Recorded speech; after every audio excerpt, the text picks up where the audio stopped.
Terceira marca de uma igreja saudável: o Evangelho. Finalizando a terceira marca, as boas novas não são apenas que devemos viver corretamente. Um erro muito comum é a ideia de que as boas novas da Bíblia nos dizem apenas que devemos começar a viver corretamente. Às vezes, o cristianismo é apresentado como uma mensagem somente de virtudes pessoais e públicas. Pensa-se que os cristãos ocupam-se em fazer coisas religiosas e boas obras: batismo, ceia do Senhor, ir à igreja, obedecer aos 10 mandamentos e à regra áurea, Mateus 7,12, ler a Bíblia e orar. Ou boas obras como fomentar a comunhão, ajudar os outros, oferecer refeições a pessoas carentes e não demolir os prédios históricos para dar lugar a estacionamentos.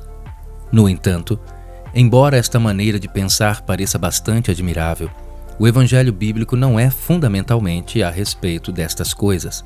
Ser um cristão não é apenas viver em amor, seguir a regra áurea ou praticar pensamento positivo ou qualquer outra coisa que podemos fazer por nós mesmos. O Evangelho exige uma resposta mais radical do que qualquer destas coisas conseguiria.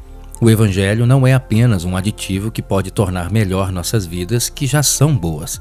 Não, o Evangelho é uma mensagem de maravilhosas boas novas para aqueles que sabem e reconhecem de seu desespero diante de Deus.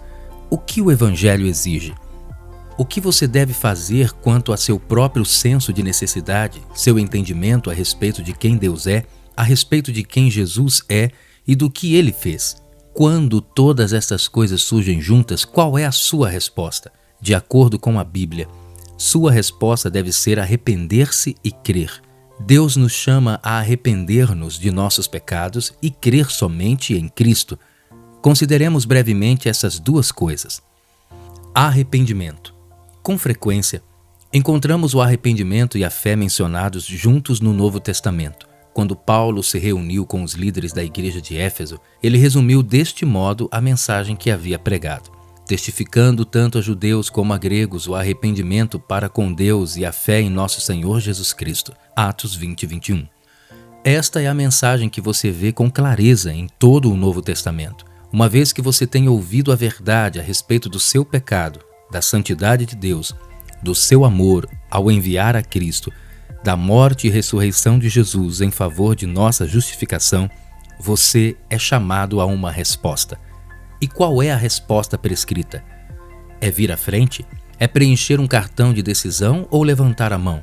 É ter uma conversa com um pregador ou decidir ser batizado e unir-se à igreja? Embora algumas dessas coisas possam estar envolvidas, nenhuma delas é necessariamente a resposta prescrita. A resposta às boas novas, a mensagem que Paulo e outros cristãos pregaram em todo o Novo Testamento, é arrepender-se e crer. Uma vez que tenhamos ouvido a verdade a respeito do nosso pecado e da santidade de Deus, do seu amor enviando Cristo, da morte e ressurreição de Cristo em favor de nossa justificação, conforme Jesus nos instrui nas primeiras palavras do Evangelho de Marcos, nossa resposta é: arrependei-vos e crede no Evangelho. Marcos 1,15. Fé. Com arrependimento vem a fé. Primeiramente, temos de pensar com honestidade que as afirmações do Evangelho são verdadeiras. Temos de crer no Evangelho desta maneira. Contudo, há mais do que isso. Por exemplo, você pode crer que o Salto Ángel, na Venezuela, é 20 vezes mais alto do que as cataratas do Niágara. Ou pode crer que uma teia de aranha ajudará a coagular o seu sangue, se você tiver um ferimento grave. Você pode crer nessas coisas, que podem ser verdadeiras. Você sabia que os habitantes da Islândia leem anualmente mais livros por pessoa do que os outros países? Ou sabia que Sir Christopher Wren tinha apenas 6 meses de treinamento como arquiteto? Mas nenhum desses tipos de crer é o crer sobre o qual Jesus falou neste versículo de Marcos. O crer que Jesus recomenda não é um mero assentimento intelectual. É crer e descansar plenamente nas boas novas de salvação. Temos de concordar com o fato de que somos incapazes de satisfazer as exigências de Deus para nós, não importando quão boa seja a nossa vida moral. Devemos parar de confiar um pouco em nós e um pouco em Deus. Devemos chegar a compreender que temos de confiar plenamente em Deus. Temos de confiar somente em Cristo para a nossa salvação. Esse verdadeiro crer e confiar faz a diferença. Portanto, Este crer exige não somente fé, mas também arrependimento. Exige que nossas vidas mudem realmente. O arrependimento e a fé são as duas faces da mesma moeda. Você não pode ter a base, a fé, e depois, se quiser tornar-se santo, começar a acrescentar algum arrependimento a esta base. Não é isto que estou dizendo neste livro, de maneira alguma. Arrepender-se é aquilo que você faz quando começa a pensar corretamente sobre Deus e si mesmo. Fé sem este tipo de mudança é ilusão. J.C. Ryle o expressou bem quando disse: nestes dias, há um tipo mundano de cristianismo bastante comum que muitos têm, e pensam que o têm em abundância. Um cristianismo barato, que não ofende ninguém e não exige qualquer sacrifício, que não custa nem vale nada. O arrependimento que Jesus exige está conectado com o crer nestas notícias, porque se elas são uma nova mensagem, não é surpreendente que você mude sua mente quando a ouve. A palavra traduzida por arrependimento é metanoia, que significa literalmente mudar sua mente. E, visto que sua mente muda, a vida também muda. Como você pode ver, o verdadeiro cristianismo nunca é um simples acréscimo. Não é um mero cultivo de algo que já é bom. Pelo contrário, o verdadeiro cristianismo é, em certo sentido, uma reversão, uma mudança de rumo no sentido contrário. É uma mudança de rumo que todos os cristãos fazem quando chegam a confiar na obra consumada de Cristo na cruz. Dizer que crer, sem viver como deveria, não é crer em conformidade com o sentido bíblico desta palavra. Mudamos da maneira como agimos, mas somente porque mudamos aquilo em que cremos. Essa mudança é obra do Espírito de Deus. Consideraremos isso no próximo capítulo. Espero que tudo isso o ajude a compreender que as boas novas do cristianismo têm conteúdo específico e cognitivo. Não é um entusiasmo religioso, não é uma profunda intuição pessoal. São novas que dizem algo a respeito de nós mesmos, de Deus e de Jesus. Quer consideremos certas ou erradas, quer sejamos pecaminosos, como a Bíblia diz, quer não o sejamos, quer Deus exista, quer não, quer Ele seja o que a Bíblia diz que Ele é, quer não, quer Jesus tenha morrido na cruz e ressuscitado dentre os mortos, quer não. Em nossa igreja local, sempre peço que os candidatos a membros da igreja contem-me o Evangelho em 1 minuto ou menos, diferentemente do que fiz neste capítulo. Faço isso porque desejo ser claro.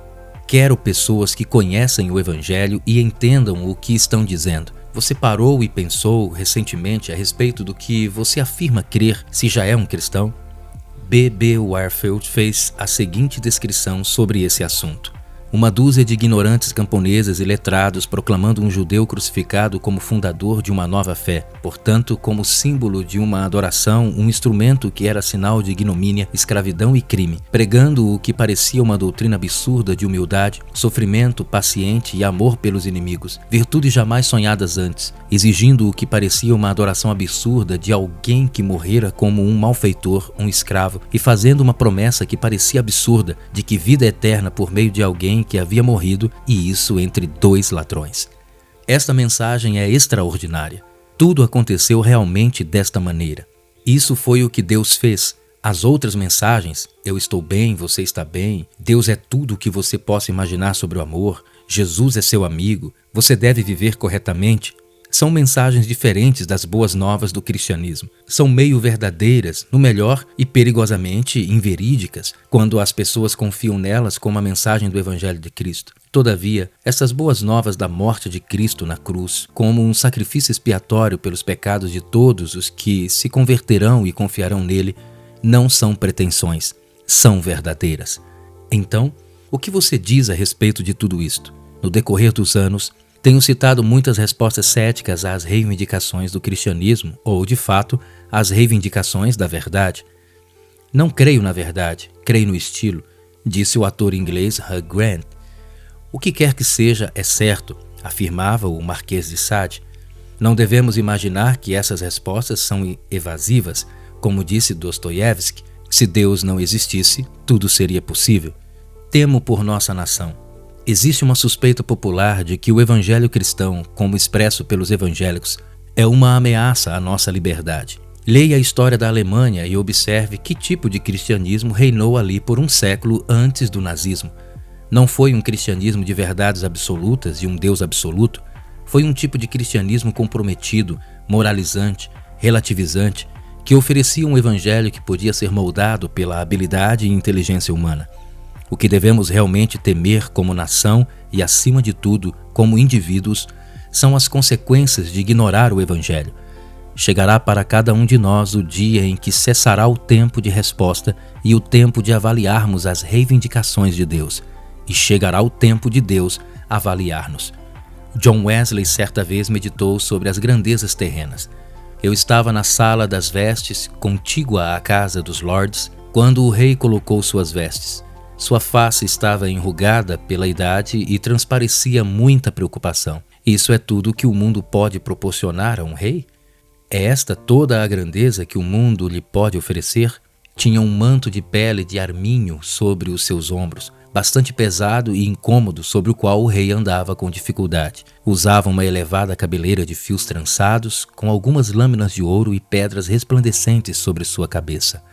Oh, que coisa sem valor é a grandeza humana, e isto não permanecerá. Como diz uma camiseta, aquele que morre com a maioria dos brinquedos também morre. Quem morre? O rapaz que tinha os brinquedos e o rapaz que usava a camiseta. O rei e John Wesley, Dostoiévski e o Marquês de Sade, o arquiteto e o ator. Você e eu, neste ponto, a taxa de mortalidade não mostra nenhum sinal de diminuição. Um após o outro, todos morrem. Já ouvimos o Evangelho? Cremos nele de todo o coração ou estamos brincando de cristianismo? Frequentamos a igreja ocasionalmente, quando nossa curiosidade está desperta ou nosso senso de culpa elevado, quando servimos com regularidade e grande satisfação a nós mesmos em primeiro lugar? Ouvir realmente o Evangelho significa ser completamente abalado, significa mudar. Você já ouviu o Evangelho? Não uma mensagem agradável a respeito de sua bondade, ou da aceitação por parte de Deus, ou da inofensiva disposição de Jesus em ser amigo de todos, coletiva e individualmente, ou mesmo uma mensagem convincente sobre o livrar-se de algum pecado de sua vida. Mas você já ouviu a grande mensagem da Bíblia a respeito de Deus e de nós? Ela parece a melhor notícia que você já ouviu? Velhos pecados perdoados, vida nova começada, um relacionamento pessoal com seu Deus, seu Criador, agora e para sempre. Que melhores notícias você pode ouvir?